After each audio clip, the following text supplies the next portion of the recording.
Soyez les bienvenus pour ce nouveau rendez-vous Les Immanquables. Alors, on va voyager, Arnaud, hein, parce qu'on a Allons-y. Grande-Synthe qui est parmi nous, on a Le Bouscat, Nice, le groupe Vigneron représenté par Louise, on a Metz, Torcy, et puis on a notre collègue Amélie. D'autres personnes viendront vraisemblablement se rajouter et seront bien évidemment les bienvenus. Donc, pour mener à bien ce webinaire, on vous demande de bien évidemment couper les micros. Et à chaque fois qu'on aura terminé, je dirais une petite séquence, Arnaud se permettra de demander si vous avez des questions ou pour complémenter ce qu'il vous aura expliqué. S'il n'y a pas de questions, à ce moment-là, on continuera notre déroulé et on gagnera peut-être quelques minutes sur la fin. Alors, ce qui est important que je vous fasse partager, est-ce que tout le monde m'entend correctement? Allô? Ah, Oui, ah oui, j'ai eu un oui. Bonjour Amélie, bonjour. merci. Les autres, vous m'entendez parfaitement? Très bien, j'entends. Bon, ok. Ok. Ok, Ah, Nice. oui, Mais c'est pas Nice sur la plage, c'est Nice au ski là, un peu, voilà. hein. Bon, soyez la bienvenue. Merci. Louis, c'est bon, tu m'entends? Ah, peut-être encore. Mestorcy m'entend parfaitement? Oui, oui, parfait. Ah, parfait. Bon, alors, ce qui est important, qu'est-ce qu'on va voir de beau aujourd'hui? Je suis accompagné, vous l'aurez vu, je vais lui laisser quelques instants après pour se présenter. Un de mes partenaires privilégiés, donc, qui est Arnaud Moulin de la société TFCV. Ce qu'on va dérouler sur ce webinaire de 45 minutes, ben, c'est bien évidemment les enjeux acte.com. Alors pour ceux qui ne connaissent pas la signification de acte.com, c'est agir client en tête, donc c'est un acronyme en fait, hein. Et l'objectif de cette formation, à la fois pour les managers et pour nos vendeurs en magasin, c'est d'augmenter et d'améliorer surtout l'efficacité commerciale. Et on parlera de l'omnicanalité avec Arnaud. Donc, on verra le côté manager, donc le process de formation pour les managers et bien évidemment du côté vendeur, sachant qu'on est sur une formation de 2 jours pour les managers et 2 jours pour les vendeurs, avec pour chacun d'entre eux un prérequis qui passera par le biais d'un petit module learning de deux fois 20 minutes, très bien construit, très interactif. Donc, vous aurez l'occasion, bien évidemment, de vous y connecter pour regarder un peu ce qui s'y passe. Et après, pour ceux et celles qui le souhaitent, on discutera également, plus vous et moi, je dirais, avec sur la méthode de déploiement régionalisé. C'est-à-dire que je veux dire par là, c'est qu'on a des petits magasins qui souhaiteraient effectivement se former ou former des collaborateurs à ce projet de formation qui est stratégique, hein, pour Teract. Et le fait qu'ils sont en effectif réduit, on ne peut pas ouvrir pour eux une formation pour 1 ou 2 personnes. Donc, on prendra le soin de les inviter à partager la formation donc avec d'autres structures qui se trouvent à proximité d'eux pour faire de l'inter-entreprise. Comme je vous l'ai dit, donc je suis accompagné aujourd'hui d'Arnaud Moulin, qui est directeur fondateur d'IFCV. Arnaud, je vais te laisser te présenter pendant quelques minutes avant qu'on déroule. Avec plaisir.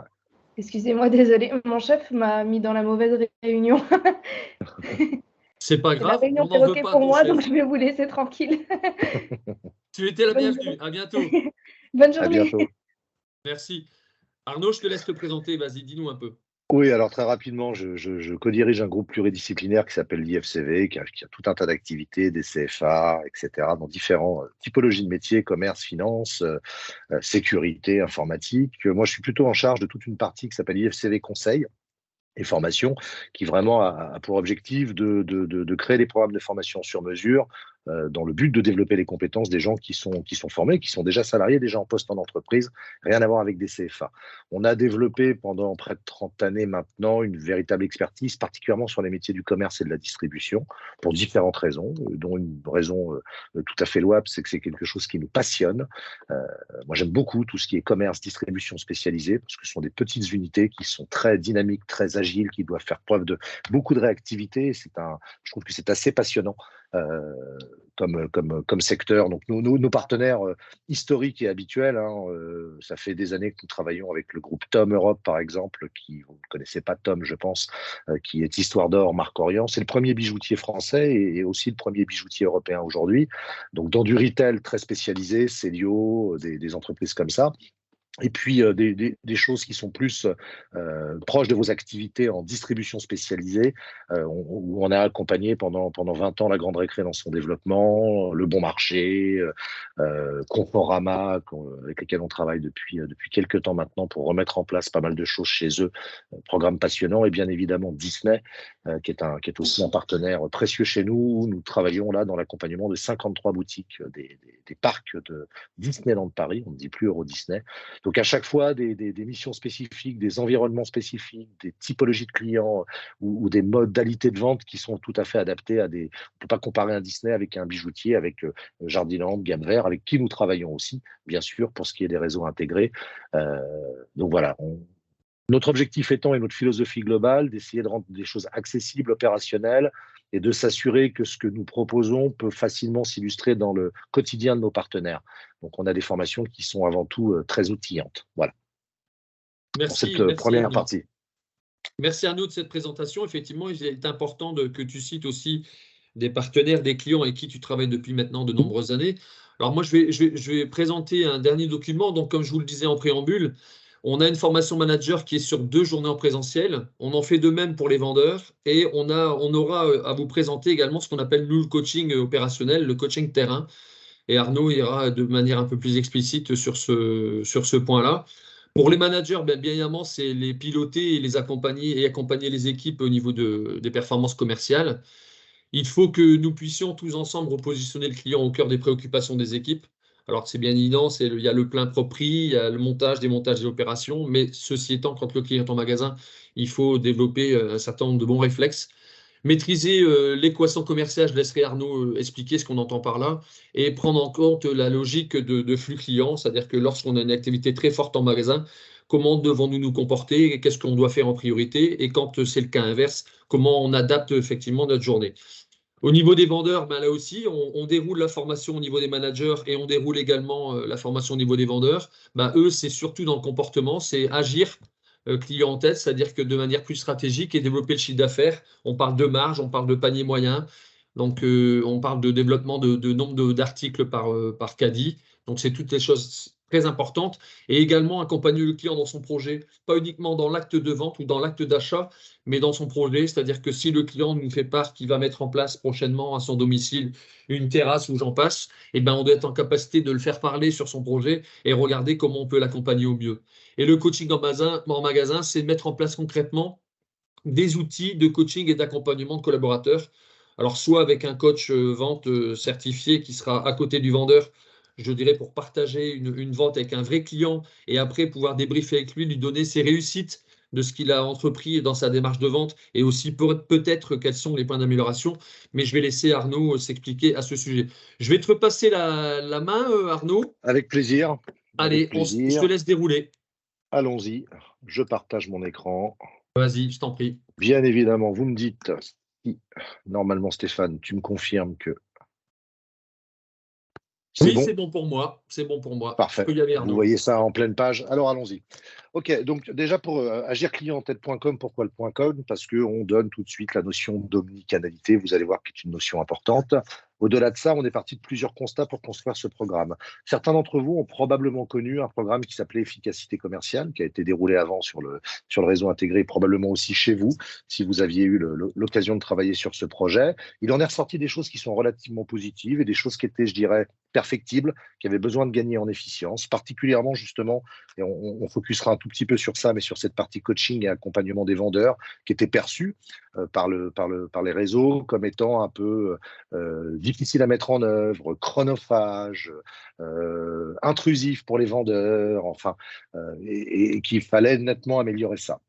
Donc, on est reparti d'à peu près tous ces constats. Et moi, j'ai fait pas mal de visites magasins, pas mal d'entretiens avec des directeurs de points de vente et avec des équipes pour pouvoir construire ce programme, aussi bien pour des gens de chez Jardiland que des gens de chez Gamme Vert, même s'il faut l'adapter à chaque stratégie d'enchaîne, ce qui est différent.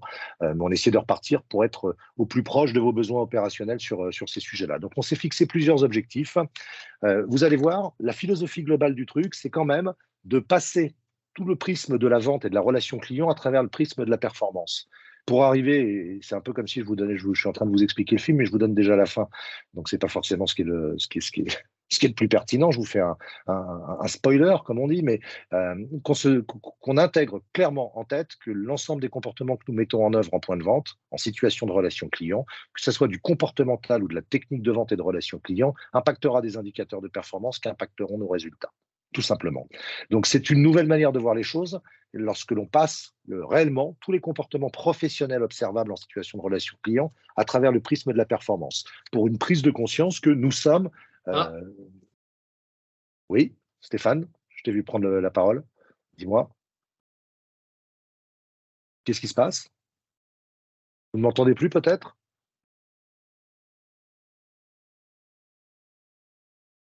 Je continue ou pas? Stéphane? Stéphane? T'es figé. Ah, je pense que les autres, est-ce que vous m'entendez toujours? Parce que j'ai Stéphane qui est figé sur mon ordinateur. Oui, oui. Ouais, ok, donc je poursuis, il va revenir. Hein.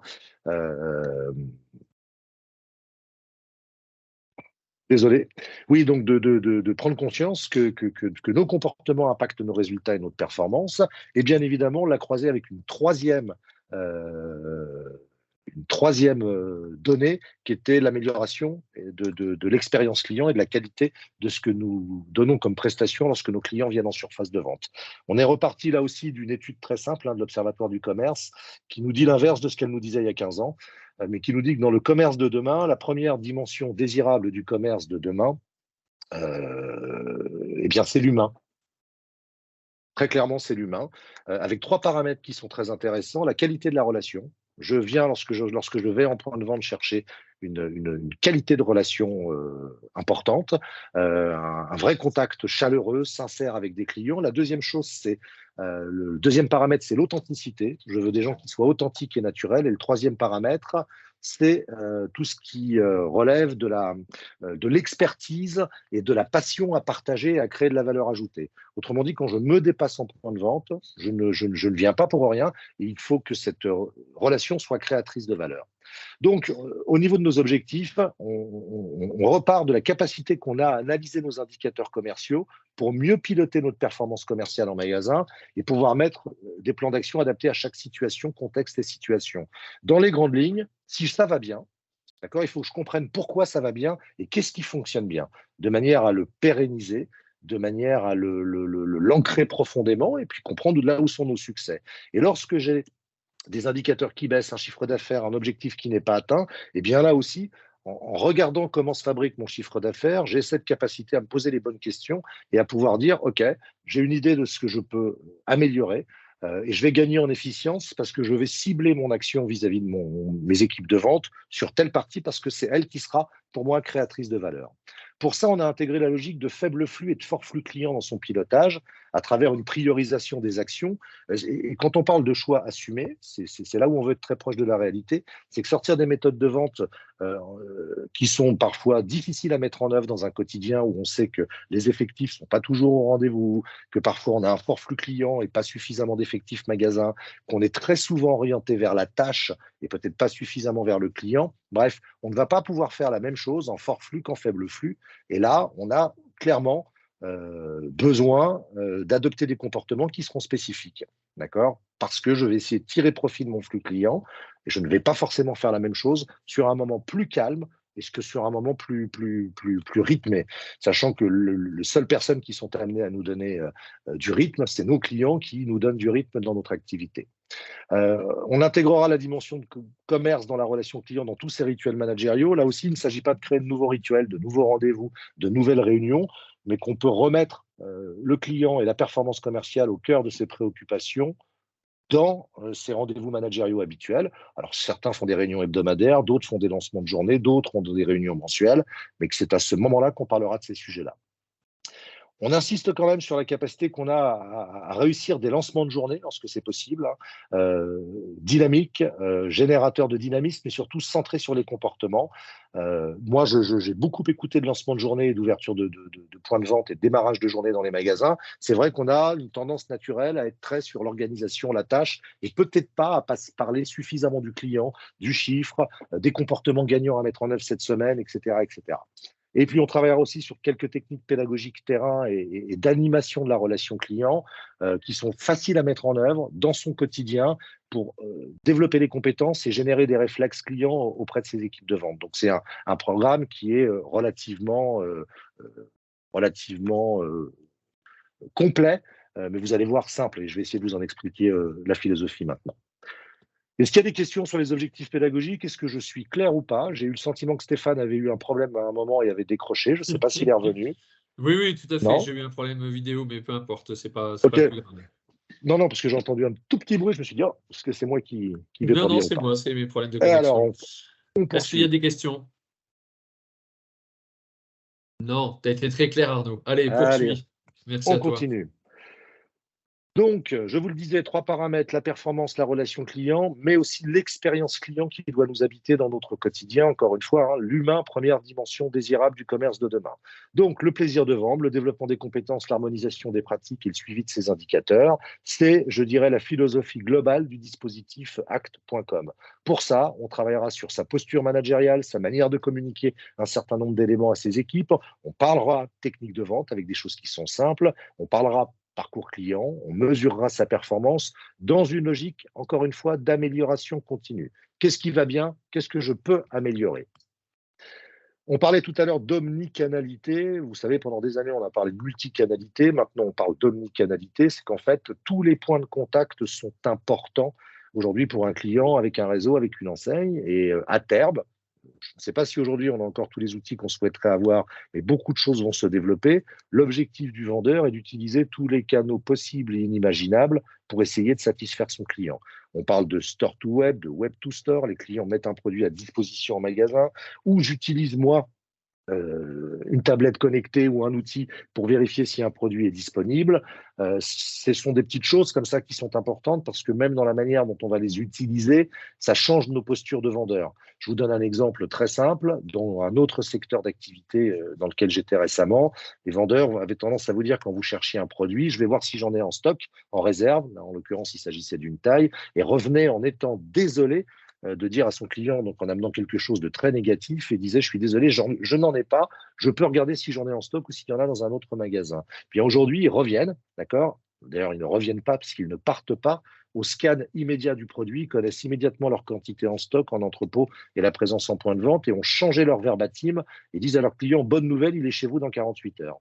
Eh bien, ils ont considérablement augmenté leur taux de transaction en store to web, c'est-à-dire en utilisant cet outil digital pour pouvoir améliorer les choses. Alors, vous n'en êtes probablement pas là. Je ne sais pas quels sont les us et coutumes dans vos points de vente respectifs, mais on sait que c'est le sens de l'avenir. Et dans tous les cas, ça marche aussi dans l'autre sens, c'est que nos clients, quand ils viennent en point de vente, ont généralement pris beaucoup d'informations.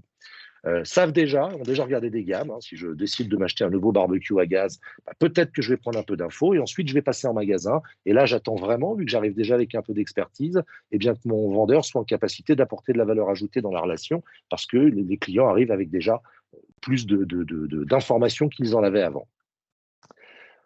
Donc ça, c'est sur l'omnicanalité. Je pense que, je ne sais pas, Stéphane, est-ce qu'il y a des questions sur ce sujet-là? À mon sens, retenez simplement. Oui. J'ai pas l'impression. Retenons simplement que j'y vais. C'est que voilà, l'expérience client et la qualité de ce que l'on fait vivre à nos clients lorsque on vient en point de vente, eh bien cette relation, elle doit être créatrice de valeur ajoutée. Et ça, c'est fondamental. Pour ça, on est reparti de la pyramide de la vente. Pour ceux qui connaissaient Perfco, elle n'a pas beaucoup évolué. Elle a un petit peu changé dans ses verbatims, avec une pyramide de la vente en 5 étapes. L'accroche, découvrir, conseiller, conclure et fidéliser. Donc quelque chose qui est relativement simple. Et là, vous pouvez voir que entre celle de gauche et celle de droite, il y a une inversion. Alors, je vous livre tout de suite la réalité. C'est qu'en fait, plus je mets d'énergie dans la qualité de l'accueil, dans la qualité à détecter un client qui à un moment a un besoin de nous, à apporter un conseil dans la phase de découverte et dans la compréhension de son besoin ou de la solution recherchée, plus la partie conseil, conclusion et fidélisation est facile. Moins je mets d'énergie au début, plus je rame ensuite derrière dans ma vente pour arriver à construire une vente qui soit stratégique. Vous allez voir que, et là c'est intéressant, on introduit immédiatement la notion de fort flux et de faible flux dans notre approche. Pourquoi? Parce que je ne pourrais pas faire la même chose en fort flux et en faible flux. On sait très bien qu'en fort flux client, d'accord, je vais m'assurer que tout le monde trouve s'assure que nos clients trouvent ce qu'ils sont venus chercher. Je n'ai pas le temps, sauf situation exceptionnelle, de faire des ventes extrêmement construites parce que je suis dans une logique de fort flux. Donc, je suis plutôt en train d'orienter, de mettre face à un choix avec un chemin de vente ou une étape de relation client. Ça n'exclut pas la courtoisie et la qualité de la relation, mais sera bien évidemment beaucoup plus courte parce que mon objectif est de tirer profit de ce flux et d'essayer de servir le maximum de personnes ou d'orienter le maximum de clients en point de vente. Alors qu'en faible flux, je suis généralement plutôt centré sur la tâche, parce que les magasins ne s'implantent pas tout seuls. Vous avez beaucoup de travail en point de vente, mais ça n'empêche pas que je garde un œil sur ma surface, je reste réceptif et j'ai cette capacité à détecter les gens qui, à un moment, et au bon moment, c'est là où on parlera d'accroche, peuvent avoir besoin de nous. Et vu que je suis en faible flux client, je peux aller sur des ventes qui sont plus construites. C'est là où on parlera de la découverte du besoin, c'est une chose, mais passer de la vente de produits à la vente de solutions, c'est passer de la découverte d'un besoin à la découverte d'un client. Très simplement, j'ai besoin d'un érable, c'est super, je vends un érable, c'est un besoin. J'ai besoin d'un érable parce que je suis en train de construire un massif japonisant, eh bien, ça sera peut-être un érable, un rhodo, un azalée, de la terre des bruyères, un pittosporum, bref, tout un tas de choses qui vont permettre et puis peut-être une bordure, et puis, il y a une différence entre acheter une plante et reconstruire un massif. Donc, j'ai cette capacité à mieux comprendre, à me contextualiser, et en plus, j'ai un petit peu plus le temps vu que je suis en faible flux client. Donc, nous adapterons nos comportements professionnels observables en situation de relation client en fonction du flux. Et ça, c'est important. Et ça, c'est les managers qui sont les chefs d'orchestre et qui donnent le rythme sur ça à leur équipe. N'oublions pas une chose, vous avez normalement des taux de transformation qui sont aux alentours de 50% dans votre activité. Ça veut quand même dire qu'une personne sur deux qui passe chez vous ressort sans avoir rien acheté. Alors certes, parfois on vient en couple ou en famille lorsque l'on visite vos points de vente, mais pas toujours. Mais lorsqu'on voit que parfois certains d'entre vous vont faire plusieurs centaines, voire un millier de tickets dans une journée de passage en caisse, ça représente tout de suite une marge de progression qui est relativement importante. J'irai même plus loin, sur les gens qui repartent de chez nous sans avoir rien acheté, 2 sur 10, c'est-à-dire à peu près 20% d'entre eux, on pourrait faire quelques calculs, repartent parce qu'ils n'ont pas trouvé quelque chose que nous avions.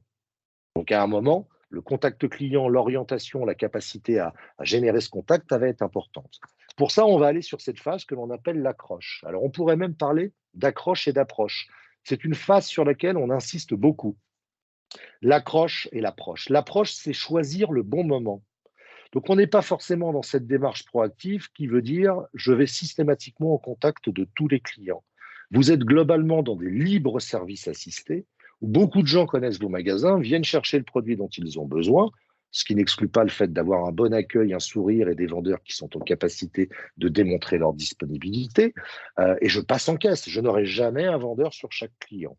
Néanmoins, lorsqu'on reste observateur, et moi j'ai constaté qu'ils étaient très centrés sur la tâche, alors je parle dans la distribution en général et dans toutes mes visites, eh bien, il y a tout un tas de comportements que le client met en œuvre que je loupe parce que je ne les vois pas. Et clairement, on peut tout à fait identifier, on ne va pas faire cette formation maintenant, mais un certain nombre de comportements où le client démontre qu'il a besoin de nous. Et là, notre travail est d'être en capacité de lui porter assistance. Lorsque l'on remet ces réflexes en place, on a déjà une augmentation significative de notre capacité à transformer nos visiteurs en clients. Donc cette détection de moment, elle est très importante. Donc ça, c'est l'approche, c'est de bien choisir le moment. Et ensuite, on a l'accroche, c'est de bien choisir le comment. Alors, généralement, quand on décide d'aller au contact client avec des phrases fermées, bonjour, je peux vous aider, en traductique, ce n'est pas très élégant ce que je vais dire, mais c'est un vendeur, c'est un client, ça veut dire bonjour, je peux vous en coller. Lorsqu'on a une capacité, par contre, à faire nos accroches autour du produit que le client est en train de regarder, en lui parlant de ce qu'il est en train de regarder, c'est très difficile de s'entendre dire un non merci, je regarde, et c'est une démarche qui est beaucoup moins agressive qu'un bonjour, je peux vous aider. Parce que si le client porte son intérêt sur un produit et qu'on lui donne une information autour de ce produit, la discussion se mettra en place d'une manière beaucoup plus naturelle et beaucoup plus simple. Et un échange se produit avec le client et je dirais que la prise en charge est faite. Donc on passera pas mal de temps à travailler ces accroches produits parce qu'elles peuvent être techniques, contextuelles, informatives. Il y a tout un tas d'accroches de manière à ce qu'ils développent cette capacité à sortir des phrases toutes faites qui sont perçues comme étant agressives par les clients. D'ailleurs, on leur donnera tout un tas de petits exercices, c'est la fin de la formation, qu'ils peuvent travailler très simplement. C'est des formations flash ou des exercices qui durent 15 à 30 secondes en point de vente pour progressivement mettre les équipes en contact avec les clients dans cette démarche d'être en capacité de faire des accroches.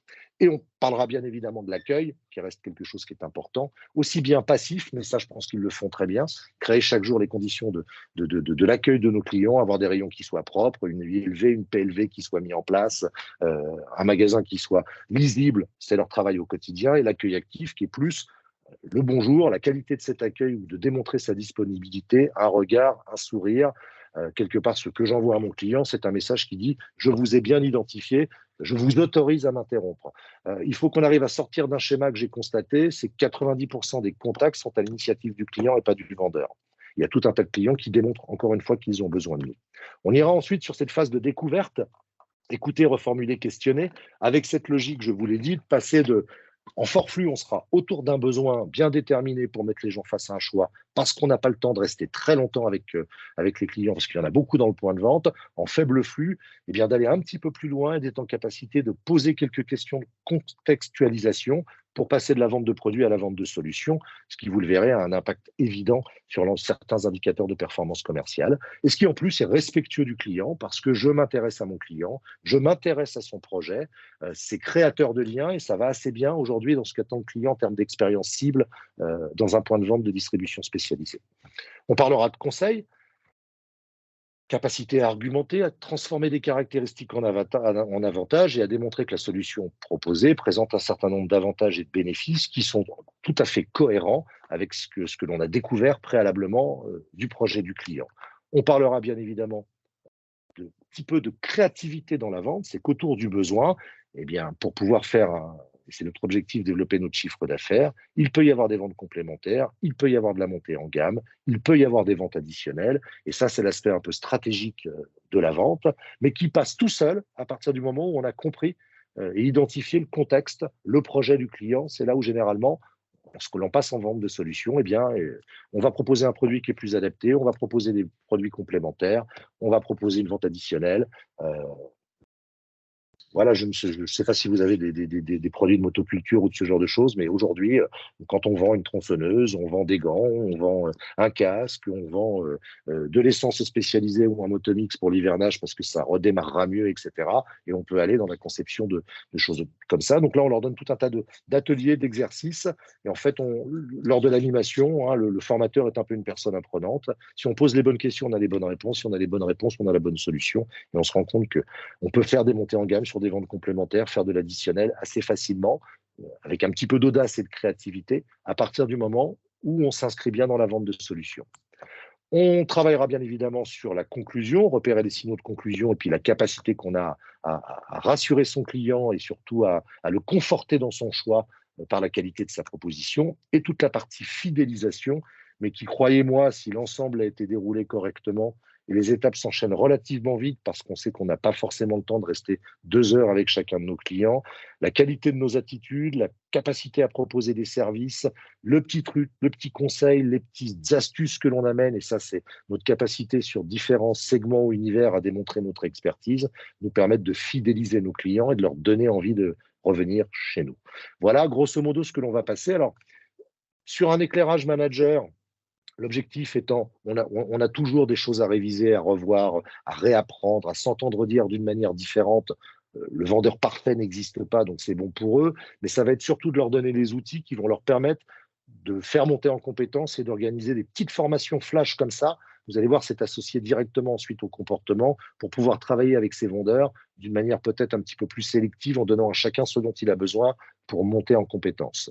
Derrière, on l'associera systématiquement à des comportements professionnels observables, ce que l'on appelle nos CPO. Donc, vous voyez, en phase d'accroche, eh bien, il y a des choses que nous sommes en capacité de faire en toutes circonstances. Il y a des choses que l'on ne pourra faire qu'en flux fort. Il y a des choses que l'on pourra faire en flux faible, de manière à être le plus proche des réalités terrain, parce que exiger toutes les étapes de la vente et des ventes stratégiques très construites en flux fort est parfaitement irréaliste par rapport à vos conditions opérationnelles. Donc, ils ont vous allez voir, et après, on va le coupler, on va le lier aux indicateurs de performance. Ils ont un espèce de référentiel comme ça, de comportement qu'on peut mettre en œuvre, avec lesquels on peut travailler, qui va couvrir l'ensemble de notre pyramide de la vente. Voilà pour cette première partie. Je parle vite et j'essaie d'être efficace parce que je sais que votre temps est compté. Est-ce qu'il y a Des questions, Stéphane? Est-ce que Alors, avez-vous des questions? sur cette première partie? Non, moi, ça me paraît très clair. Bon, super. Alors, on continue. Merci On beaucoup, continue. Louise. On continue. On y va. Les KPIs opérationnels, donc KPIs, indicateurs commerciaux, indicateurs de performance, on les appelle comme on veut, on s'en fiche, c'est le même résultat. Déjà, bien les identifier. Ensuite, on parlera de l'équation commerciale du magasin. Ça, c'est quelque chose auquel je tiens beaucoup. C'est de donner de la logique à tout ça, d'accord, et de revenir sur des fondamentaux du commerce. Vous disposez beaucoup d'indicateurs de gestion qui sont des indicateurs importants, mais sur lesquels on ne va pas travailler. On va réellement revenir sur ce qui est le cœur de notre business. Je vais vous expliquer pourquoi. Aujourd'hui, on se fixe des objectifs. Ces objectifs, ils peuvent être à la journée, à la semaine, peu importe, au mois. Très clairement, c'est comme ça, on a des objectifs commerciaux. Ces objectifs, on va pouvoir les illustrer par les indicateurs du magasin, le nombre d'articles par panier, la valeur d'un panier moyen, le nombre de personnes qui passent en caisse, etc. Et en fonction de ça, on détermine un certain nombre de comportements qui sont à mettre en œuvre. Dans un monde idéal, on adorerait que les managers regardent leurs objectifs, recalculent leurs indicateurs en disant pour atteindre ces objectifs, qu'est-ce qu'il faut que nous atteignions comme indicateurs, quel doivent être le niveau de certains de nos indicateurs, et pour atteindre ces indicateurs, eh bien, quels comportements professionnels vont devoir mettre en place nos équipes. Parce que la pyramide marche dans les deux sens. Hein. Là, on a une entrée manager. Mais pour ce qui est de l'équipe de vente et des vendeurs, si les bons comportements sont mis en œuvre, eh bien, on impacte les bons indicateurs parce que nos comportements impactent notre performance commerciale et nous arriverons à faire nos objectifs ensuite, tout simplement. Pour ça, on va revenir au nerf du commerce. Notre objectif, bon, ça, on oublie, on s'en fiche, hop là. C'est marrant que ça passe comme ça, mais ce n'est pas très grave. Oui, les indicateurs fonctionnent toujours par 3. En fait, celui du dessus divisé par celui du bas vous donnera toujours celui d'à côté. On leur apprend à les recalculer parce qu'ils comprennent comme ça la logique. Mais grosso modo, voilà comment ça se présente. Vous avez un objectif de chiffre d'affaires qui est à réaliser. Eh bien, votre objectif de chiffre d'affaires sera toujours constitué d'un nombre de personnes qui passent en caisse multiplié par ce qu'ils dépensent en moyenne. Et je dirais que c'est le nerf de la guerre du commerce. Et il ne faut surtout pas, pour des contraintes opérationnelles, perdre de vue cette équation très simple.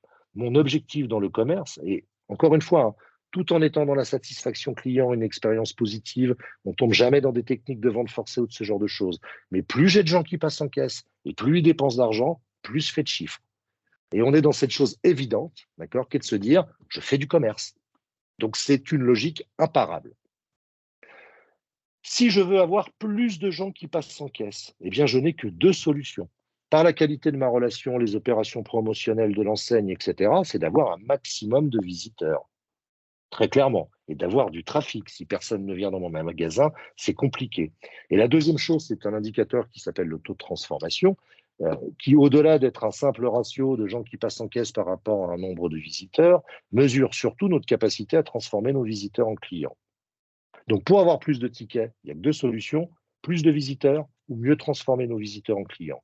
Certains d'entre vous, peut-être, ont des compteurs, d'autres n'en ont pas. Certains d'entre vous mesurent leur taux de transfo, peut-être d'autres ne le mesurent pas. Dans tous les cas, ça n'exclut pas le fait qu'il est logique de travailler notre capacité à transformer nos visiteurs en clients. C'est le nerf de la guerre, très clairement. Les tickets, plus j'ai de gens qui passent en caisse, mieux c'est pour mon point de vente. Eh bien, la question à se poser avant même de descendre sur les indicateurs tertiaires, c'est de se dire quel comportement je dois mettre en œuvre. Et là, vous retrouvez vos CPO qui vont s'inscrire dans le cadre de la logique de votre pyramide de la vente. Quel comportement je dois mettre en œuvre pour avoir plus de visiteurs ou pour mieux transformer mes visiteurs en clients. Et là, vous avez tous des comportements très simples. Relever la tête. Je ne peux pas accueillir les gens que je ne vois pas. Et on sait très bien que quand on est centré sur la tâche, eh bien, on n'est plus réceptif sur son environnement. Et rien que le fait de relever la tête et d'envoyer du bonjour ou d'envoyer un signe de reconnaissance à quelqu'un, c'est déjà démontrer sa disponibilité. Ça peut être générateur de contact. Faire en sorte qu'il dépense plus d'argent, d'accord, que les paniers moyens augmentent, eh bien, il n'y a pas 36 solutions. Pour qu'un panier moyen augmente, soit je vends plus d'articles, c'est-à-dire que mon nombre d'articles par panier augmente, parce que je suis passé de la vente de produits à une vente de solutions, parce que j'ai eu cette capacité à proposer systématiquement les produits qui s'associent comme étant quelque chose de tout à fait naturel, ou c'est mon prix moyen article qui augmente, d'accord, c'est-à-dire je vends des produits plus chers, parce que la personne a exprimé un besoin, le produit qu'elle regardait n'est pas le plus adapté, j'ai cette capacité à faire une montée en gamme. Et parfois les deux. Donc, là aussi, c'est très simple. Quel comportement je mets en œuvre pour pouvoir vendre des articles plus chers et être capacité de réaliser des montées en gamme? Et quel comportement professionnel observable je dois mettre en œuvre lorsque je suis en situation de relation client pour vendre plus d'articles? Quand on vous disait que les articles, c'est très simple, hein, cette équation est très simple, c'est que objectif, panier moyen, ticket fonctionnent ensemble, mais panier moyen, nombre d'articles par panier et prix moyen article fonctionnent ensemble aussi.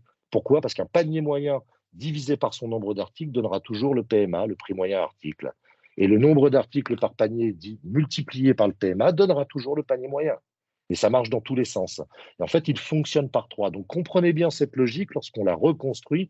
Hein. Mon objectif, c'est les gens qui passent en caisse et qui dépensent une certaine somme. Pour qu'il y ait plus de gens qui passent en caisse, je travaille mon nombre de visiteurs ou ma capacité à transformer mes visiteurs en clients. Pour que les gens dépensent un peu plus d'argent lorsqu'ils passent en caisse, je suis capable de vendre un petit peu plus de produits et j'augmente mon nombre d'articles par panier ou de vendre des produits plus chers. Sauf que pour tout ça, eh bien, j'ai un certain nombre de comportements qui sont à mettre en œuvre et qui vont varier en fonction de mon flux client. Mon indicateur de référence en fort flux client, c'est mon nombre de tickets. C'est normal, faire en sorte que j'ai beaucoup de flux et un maximum de gens qui passent en caisse. Mon indicateur de référence en plus faible flux client, c'est mon panier moyen. J'ai une capacité à faire des ventes plus stratégiques, plus construites et plus qualitatives. Ce n'est pas la même chose. En tout cas, je suis capable de le mesurer. Donc, imaginons des équipes qui comprennent que leur comportement impacte des indicateurs qui impactent les chiffres et des managers qui, en amont, ont une capacité à regarder à travers cette équation commerciale comment se fabrique mon chiffre d'affaires. Si un jour il dépasse l'objectif, et vous êtes largement dessus, je ne sais pas, aujourd'hui vous avez fait plus 20, à la lecture et à la reconstruction de cette matrice, eh bien je suis capable de comprendre ce qui a bien été, d'accord, et pourquoi nous avons réussi. À l'inverse, vous êtes à moins 20 sur vos histos et vous avez du mal à comprendre pourquoi.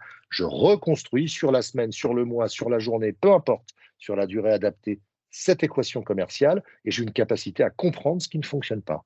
Et si je me rends, et essayer d'y trouver la réponse, si je me rends compte que mon panier moyen a baissé parce que, je ne sais pas, mon équipe est récente, ils ne connaissent pas bien les produits, etc., on a une capacité à avoir un nombre d'articles par panier qui est plus limité, je sais que je vais cibler mon action sur ça. J'irai même plus loin, ça permet à un moment, et on se rend compte que parfois, l'objectif est dépassé. Et quand on regarde, eh bien, nos indicateurs n'ont pas spécialement bougé, d'accord, voire même certains ont baissé. Par contre, le nombre de visiteurs a considérablement augmenté. Donc concrètement, d'accord, le chiffre s'est fabriqué tout seul. Je suis un peu excessif dans mes paroles, mais concrètement, le chiffre s'est fait tout seul. Voire même le taux de transfo a baissé, mais l'augmentation de visiteurs est tellement importante que l'impact sur les tickets est évident. Et on peut dire à son équipe, super, on est à plus 20 sur nos histos. D'un autre côté, c'est une journée spéciale, je ne sais pas, il a fait très beau, pas beau, peu importe ce qui va influencer votre trafic. Et on a eu énormément de monde, donc ça se paye, mais on n'y est pour pas grand-chose. Et parfois, l'objectif, vous êtes en dessous, d'accord, de vos histos ou de ce que vous avez prévu de réaliser. Et puis, vous regardez, votre nombre de visiteurs s'est effondré. Par contre, le taux de transformation a bien progressé. Vous allez dire, je suis désolé, à vos équipes, on n'est pas là où on devrait être. D'un autre côté, je tiens quand même à vous féliciter parce que vous avez très bien réagi, parce que notre taux de transformation a augmenté de façon significative. Ça a limité la casse dans le cadre d'une baisse de visiteurs qui était importante. Et si vous n'aviez pas bien réagi, on n'aurait pas fait moins 10, on aurait fait moins 15. Ça veut dire qu'à la lecture de cette équation, je peux parfois applaudir une bonne performance. Du moins, je peux parfois pas forcément applaudir un bon résultat si la performance n'est pas là, mais je peux applaudir une bonne performance qui n'a pas, même si le résultat n'est pas bon, mais qui à terme sera génératrice de résultats. Bref, je suis capable de répondre à une question qui est simple, et mes équipes aussi, parce que ça marche dans les deux sens. Au niveau des équipes de vente, c'est comprendre ce que l'on attend de vous et comprendre l'équation commerciale du magasin. Et au niveau du manager, c'est comment l'animer et s'en servir. Je suis capable de comprendre comment se fabrique mon chiffre. Ça me permet systématiquement de répondre à la question qu'est-ce qui va bien, qu'est-ce qui va moins bien au niveau d'un magasin, au niveau d'un secteur donné, et sur quoi je vais travailler pour que ça apporte des résultats. Voire, je m'amuse même à faire, et on joue un petit peu avec cette équation pour faire des simulations. Donc, on l'utilise réellement dans ce cadre-là et on vous proposera même un outil à terme. Je passe sur les indicateurs tertiaires, satisfaction client, carte de fil, etc., qui impactent les indicateurs juste au-dessus. On reste dans la philosophie globale. On vous propose même un outil comme ça qui vous permet chaque jour de récupérer ces informations et de les animer, de les briefer, débriefer au quotidien en disant voilà ce que l'on a fait hier, voilà ce que nous avons à faire aujourd'hui, voilà les indicateurs que nous devons atteindre et voilà les comportements que nous devons mettre en œuvre pour pouvoir atteindre ces indicateurs qui nous permettront de faire notre chiffre d'affaires. Donc on a vraiment, tout en étant dans la qualité de l'expérience client, remis le client au cœur de nos préoccupations et on agit avec aussi cette notion de performance et de capacité à construire son chiffre chaque jour parce qu'il fera celui de la semaine fera celui du mois et du mois celui du trimestre. Voilà pour les grandes lignes de ça. Donc, vous l'avez compris, hein, on le lit clairement. Je pourrais revenir pas mal de slides en arrière parce que dans le déroulé de cette formation, eh bien, pour chacun de nos indicateurs, on va rechercher, hop, je reviens en arrière, nos comportements professionnels en se disant quel comportement impacte quel indicateur. C'est là où on travaille bien notre capacité à passer le prisme de la relation client à travers le prisme de la performance parce qu'on fait du commerce et que notre métier, c'est d'avoir un maximum de gens qui passent en caisse et qui dépensent le plus possible d'argent dans le respect de nos clients, bien évidemment. Est-ce qu'il y a des questions sur cette partie? Je vais peut-être vite, c'est beaucoup d'informations d'un coup. C'est clair, ouais? Oh, super. Allez, tu poursuis, Arnaud. Je poursuis et je conclus même, parce que ça ne sert à rien d'aller trop loin dans cette partie-là. Ce slide-là parle assez bien. L'objectif, donc, ensuite, hein, c'est de développer les compétences et de transmettre à son équipe tout ça. Donc, déjà, d'être capable de cartographier les compétences de son équipe. On a tous un très bon vendeur, d'accord, qui est super bon quand le flux client est faible, parce que c'est un passionné, parce que c'est un expert de son domaine, que ce soit l'alimentation animale, votre jardinerie, vos serres chaudes, vos serres froides, on a une star. Par contre, dès qu'il y a un fort flux client, il continue à rester une demi-heure avec chaque client et il n'est pas du tout optimal. On a aussi parfois besoin de développer la polyvalence parce que l'expert de l'alimentation animale n'est pas en magasin tous les jours. Donc, être capable de connaître les 5 grandes questions à poser sur chaque secteur qui vont vous permettre de faire un premier diagnostic et d'orienter en client, ça peut intéresser des gens qui sont dans des univers de proximité. Il peut se passer pas mal de choses. Donc, cette capacité déjà à se poser ces bonnes questions et à cartographier qui a besoin de quoi. Cette capacité qu'on a à transmettre nos connaissances aussi, à les faire monter en compétences et à entraîner la compétence. Entraîner, ça veut dire quoi? Ça veut dire que les 2-3 comportements qu'on va choisir à mettre en œuvre sur une semaine, ce n'est pas une éventualité. Dans notre activité quotidienne et nos passages en surface de vente, on va les animer et on leur donnera beaucoup de petits outils d'animation très simples pour pouvoir générer des réflexes parce que si je le travaille 3 fois par jour pendant 21 jours, ça finit par devenir un ancrage.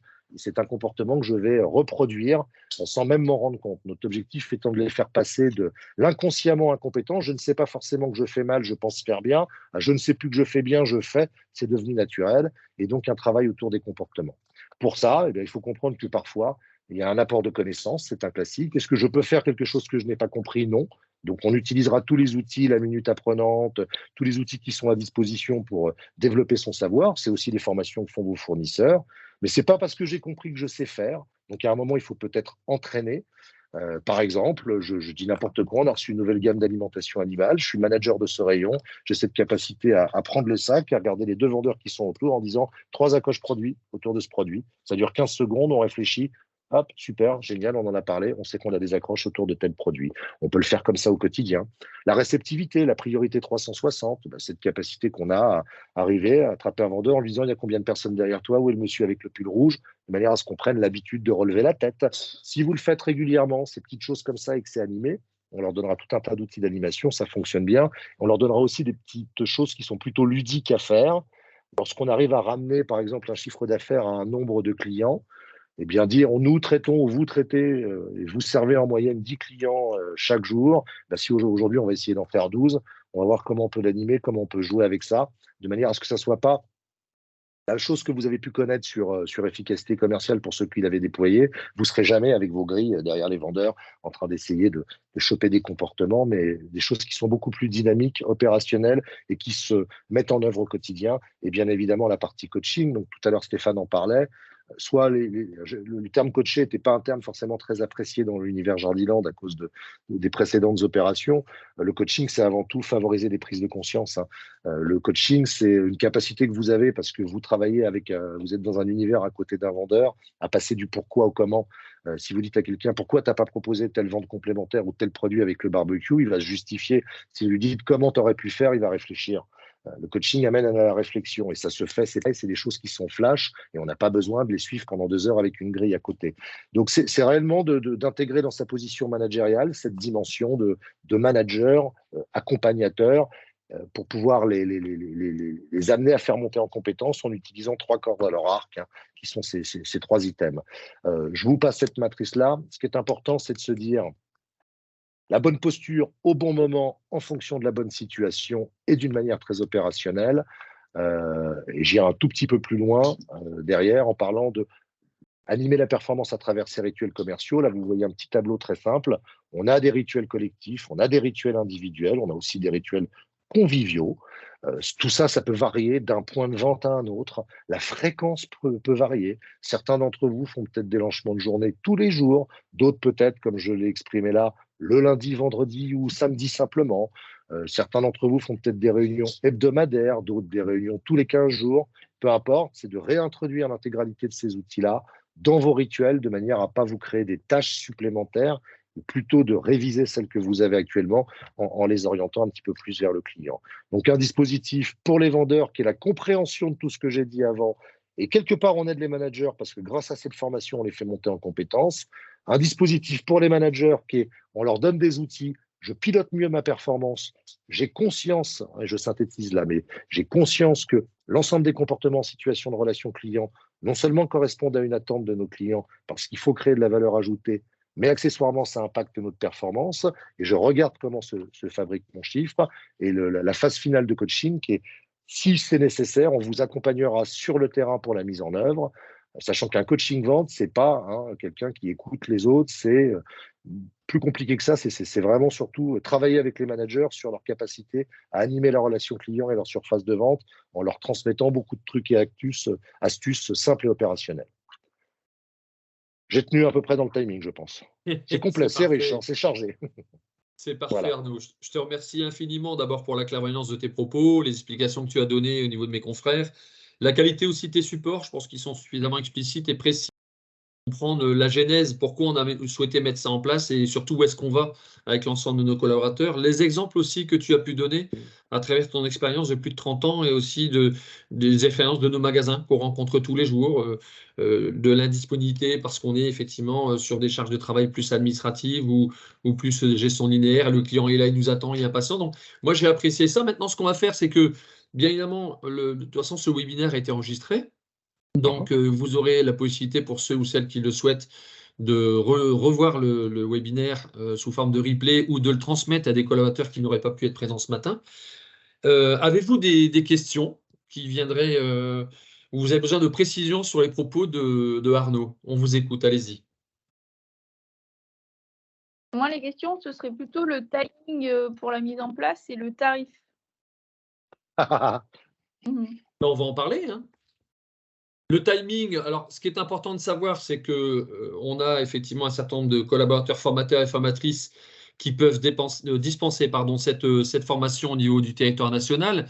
J'ai envie de dire qu'au plus, c'est comme tout projet de formation, au plus on aura effectivement le nombre de personnes informées et le public cible, on pourra mettre en place ces sessions avec les équipes d'Arnaud et au niveau de nos formateurs aussi indépendants. On peut démarrer, je dirais, ces formations à compter du mois de juin. Arnaud, je ne me trompe pas? Je pense que voilà, au mois de juin, on peut commencer à déployer au niveau national ces formations. Et en ce qui concerne les tarifs, mais ça, je reviendrai, Louise, je vous enverrai un document qui résume mes propos. Sur un public de manager, on est à 1 500 € par jour de formation et on peut aller de 8 à 10 collaborateurs. Alors, ça, c'est pour de l'intra. Et on a possibilité effectivement de faire de l'inter, c'est-à-dire d'associer d'autres magasins un peu plus petits qui voudraient s'associer au projet. Et là, on ferait de l'inter et c'est à 350 € par collaborateur et par jour. Et concernant les vendeurs, on est à 1 300 € par jour de formation. Et si on fait de l'inter pour nos vendeurs, on est à 250 € par jour. Voilà, en ce qui concerne les tarifs. Mais ça, je vous les renverrai à chacun d'entre vous de manière un peu plus précise. Et de toute façon, ils sont aussi présents dans le nouveau catalogue qui va sortir là très prochainement, qu'on va vous envoyer. Super. Top. Avez-vous d'autres questions, chers collègues? Non? Bah, t'étais bon alors, Arnaud, hein? Faut croire. Est-ce que je ne sais pas qui est Anis, étant originaire de l'arrière-pays niçois. Ouais, mais là, elle est au ski, là, parce qu'elle m'a montré une Elle est au photo, la ski, collègue, là, elle est au ski. Je sais Elle pas, le est magasin à de Nice, Isola. t'es encore là? Je reviens du ski, je reviens. Ah, oh, garde cette belle Du photo, ski à Arnaud. Isola 2000, Valberg, ou du ski dans les Alpes derrière? Non, non, au rond, au rond. Ah, bah Bon, bien, très bien. Super. c'est ça. Il y avait de la neige? Un Il y avait petit de la peu, neige? un petit peu, Bon, oui. Et sympa, beaucoup de soleil, sympa. donc c'est bien. Bon, Ah oui, mais parfait. ça, Est-ce c'est. que c'est clair pour toi? Oui, très bien, merci. Bon, parfait. Et Grande-Sainte est encore sur la place? Grande-Sainte, le Bouscat, Metz, vous Oui, êtes encore Grande-Sainte, là? je suis toujours là, Grande-Sainte, oui. Moi, je suis loin Alors, des Alpes. Grande-Sainte, qu'est-ce que tu en penses de ce projet de formation? Je Dis-nous suis un un peu peu. loin, je suis un peu loin des Alpes. Moi, j'aime bien, j'ai fait Perfco, hein, j'ai un petit peu 30 ans de Jardiland quand même, hein, donc Ouais, je suis vachement content sur ces formations-là, c'est qu'aujourd'hui, on remet l'humain au centre de tout ça. Je merci de ce retiendrai témoignage. essentiellement ça, et donc je sais pas si je pourrais participer à moi, je suis directeur de magasin, hein, je suis pas. Voilà, donc on fait partie du groupe Advitam, je ne sais pas ce qui se fera ou ce qui se fera pas, mais je trouve ça très très intéressant de remettre l'humain au centre. Ben, merci de ce témoignage, ça nous touche personnellement, Arnaud Oui, et moi. Et c'est important, comme tu dis, de remettre nos vendeurs et nos collaborateurs au centre de nos préoccupations, c'est parfait. Bah, c'est ma Et, philosophie du commerce, hein, moi. Donc voilà. et depuis 30 ans, comme tu nous l'as expliqué il y a quelques instants, Ouais, même donc plus. ça date pas d'hier. Non, Bon, non. ben, je c'est souhaite un en tout comment. cas que Advitam puisse s'inscrire quand il le souhaite à ce projet. Je me tiendrai effectivement à leur disposition pour en discuter dès qu'ils estimeront le moment opportun pour le faire. J'ai Ok. coupé quelqu'un, pardonnez-moi, allez-y. Non, c'est bon. Et Metz est encore sur la place, on va dire ça comme ça, Arnaud, hein. Allô, Oui, oui, Metz? Metz, là. Oui, oui, vous m'entendez? Oui, oui, parfaitement. Alors, qu'est-ce que tu as Ouais. pensé de cette présentation et de Ah, ce projet? c'est vraiment très bien. Moi, alors, moi, j'ai pas 30 ans comme mon collègue de Grand-Sainte que je salue. Moi, j'ai 2 ans de Jardiland. Mais Ouais, moi, ça me rappelle vraiment voilà, des formations que j'ai eues dans d'autres entreprises qui avaient on va dire, un train d'avance par rapport à ce sujet-là, par rapport à Jardiland. Donc, non, c'est ouais. très bien de remettre ça au cœur du projet, remettre le client et le collaborateur au cœur du projet.